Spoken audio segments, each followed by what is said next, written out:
সামাজিক সুনের অনেক ভাইরা যখন এই কাজগুলা হাতে নেয়, অনেকে এটা নিয়ে বিরক্ত বোধ করে।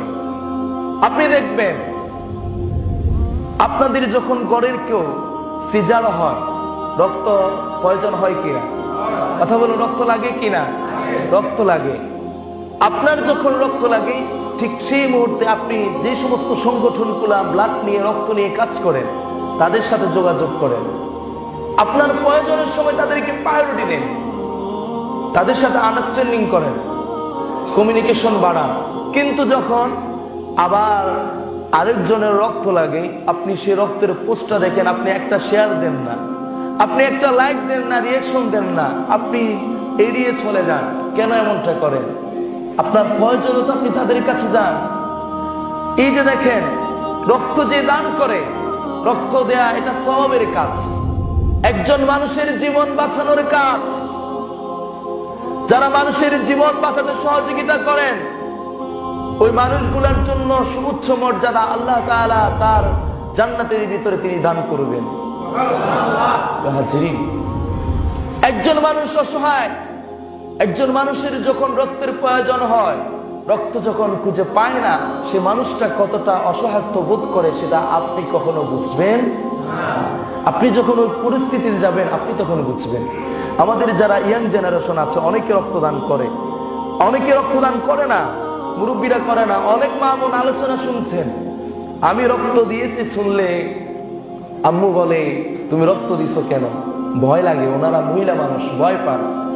ওনারা মনে করেন ছেলে রক্ত সব চলে যাচ্ছে, দুর্বল হয়ে যাচ্ছে। আসলেই না, প্রতি মাসে 3 মাস অন্তর অন্তর মানুষের রক্তগুলা চেঞ্জ হয়, পাল্টে যায়, পানির মতো হয়ে যায়, পানি হয়ে যায়। এই রক্তগুলা মানুষের জন্য উপকারে কাজে লাগান।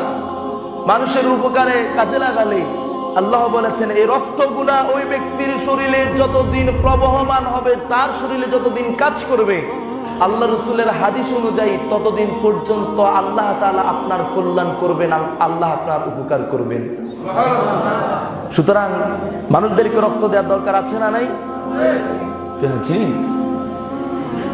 আমরা রক্ত দিয়ে মানুষদেরকে সহযোগিতা করব। সুতরাং আজকে যে বিষয়ে উদাত্ত আহ্বান রেখেছি, এই সময়ে কিছু গরিব মানুষদেরকে কম্বল দিয়ে সহযোগিতা করবেন। রাজি আছি? ফুটপাতে অনেক মানুষ শুয়ে আছে, আপনি ঘরেই শুয়ে থাকেন, আপনার ঘরেই বাতাস ঢুকে না, আপনার ঘরে শীতের যে তীব্রতা, প্রখরতা, ঠান্ডার যে কনকনে আপনার কঠিন অবস্থা, সে অবস্থাটা আপনি অবজারভেশন করেন না।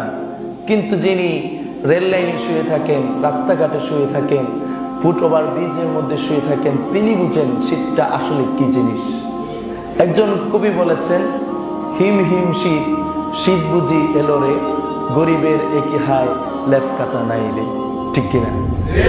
আপনার আর আমার কত ভালো ভালো জিনিস আছে। আপনি কোট পরেন, স্যুট পরেন, তারপরে গিয়ে শাল পরেন, সোয়েটার পরেন, কতভাবে আপনি শীতকে দৌড়ানোর ট্রাই করেন। কিন্তু ওই মানুষটার তো কিছুই নাই। রাস্তাঘাটে অনেক পাগল আছে না নাই? ওই পাগলগুলার শীতবস্ত্র বিতরণ করা, আমরা যারা ভালো সুস্থ মানুষ, আমাদের দায়িত্ব আছে না নাই? আল্লাহ জিজ্ঞেস করবেন কিয়ামতের দিন, আমার এই বান্দাগুলা, তারা তো কিনার মতো অ্যাবিলিটি ছিল না, অর্থ ছিল না, তুমি কি করেছিলে? কি করেছিলে তুমি আমার জমিনে? শুধু আরাম আয়েশ করে খেয়েছিলে, আর আল্লাহ আমার ঘরে এসে তাসবিহ দানা নিয়ে শুধু সুবহানাল্লাহ আলহামদুলিল্লাহ বলেছিলা। তোমার এই আমলের কোনো দাম নাই।